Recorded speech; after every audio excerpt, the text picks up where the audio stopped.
নমস্কার বন্ধুরা, কেমন আছেন সবাই? আশা করি সবাই ভালো আছেন, সুস্থ আছেন। তো আজকে আমি আপনাদের সাথে ডিমের একটা নতুন রেসিপি শেয়ার করব। তো আশা করি আপনাদের নিশ্চয়ই ভালো লাগবে। তাহলে চলুন ভিডিওটা স্টার্ট করা যাক। তো প্রথমে আমি নিয়ে নিয়েছি এখানে 3টে ডিম। ডিমগুলোকে কিন্তু ভালো করে সেদ্ধ করে নিয়েছি আর একটু ঠান্ডা জলে এখানে আমি রেখে দিলাম।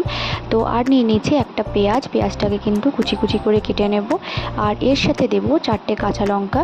কাঁচা লঙ্কাগুলোকেও কিন্তু স্প্লিট করে নেব। তো এইভাবে কিন্তু ডিম রান্না করলে যেভাবে আজকে করব খুবই সুন্দর লাগে, একঘেয়েমে কিন্তু লাগে না একেবারেই। তো এইভাবে কিন্তু আপনারা নিশ্চয়ই ট্রাই করতে পারেন। তো ডিমের চচ্চড়ি যেটাকে বলছি, খুব সুন্দর লাগে খেতে ভাতের সাথে বা রুটির সাথে। তো ডিম সেদ্ধ হয়ে গিয়েছে। তো সেদ্ধ ডিমের খোসাগুলোকে কিন্তু আমি ছাড়িয়ে নিচ্ছি। আর খোসা ছাড়ানোর পরে কিন্তু ডিমের মাঝখান থেকে বা হাফ করে কিন্তু ডিমগুলোকে কেটে নেব। তো এখানে প্রায় আমার সব খোসাই ছাড়ানো হয়ে গেল ডিমের। তো এবারে আমি মাঝখান থেকে কিন্তু এইভাবে হাফ করে কিন্তু কেটে নিচ্ছি। সব ডিমগুলো এইভাবেই কিন্তু হাফ করে কেটে নিলাম। এবারে কড়াইতে নিয়ে নেব অল্প তেল। তেল একটু গরম হলে ওর মধ্যে সামান্য নুন, হলুদ আর লঙ্কা গুঁড়ো দিয়ে একটু নাড়াচাড়া করে ডিমের যে টুকরোগুলো, মানে যে ডিমটা কাটলাম, সেটা কিন্তু একটু ভেজে নেব। হালকা করে ভেজে নেব, বেশি ভাজবো না, হালকা করে ফ্রাই করে কিন্তু তুলে রাখবো। এবারে ওই তেলের মধ্যে দিয়ে দেবো কিন্তু আর একটু তেল। আর তেলটা একটু গরম হলে ওর মধ্যে সামান্য একটু জিরে দিলাম আর একটা শুকনো লঙ্কা দিলাম ফোড়ন হিসেবে। আর কেটে রাখা পেঁয়াজ আর কাঁচা লঙ্কাটাকে একটু ভালো করে নাড়াচাড়া করে ভেজে নেব। পেঁয়াজটা একটু বাদামি করে ভাজবো।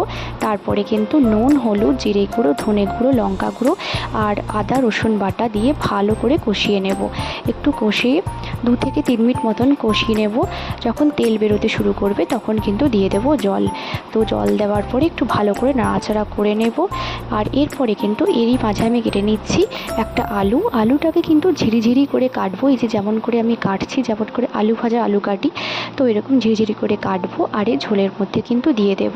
আর দেওয়ার পরে 10 মিনিট মতন লো ফ্লেম বা মিডিয়াম ফ্লেমে রান্না করলেই কিন্তু রান্নাটা হয়ে যাবে। তো আলুটা সেদ্ধ হওয়ার পরে কিন্তু ভেজে রাখা ডিমগুলো আমি দিয়ে দিচ্ছি এক এক করে। আর আবারও কিন্তু 1 থেকে 2 মিনিট মতন একটু ঢাকা দিয়ে রান্না করব। ব্যাস, তাহলেই কিন্তু এই টেস্টি এবং ইজি ডিম আলু চচ্চড়ি একদম রেডি হয়ে যাবে, যেটা ভাত বা রুটির সাথে খেতে কিন্তু অসাধারণ লাগবে। তো এই ছিল আজকে ডিমের সহজ রেসিপি। যদি ভালো লেগে থাকে আপনাদের, তো অবশ্যই কিন্তু ভিডিওটা লাইক করবেন, শেয়ার করবেন আর কমেন্ট করে জানাবেন। দেখা হচ্ছে পরের ভিডিওতে নতুন কোনো কুকিং রেসিপিকে সঙ্গে দিয়ে। Till then, bye and thanks for watching.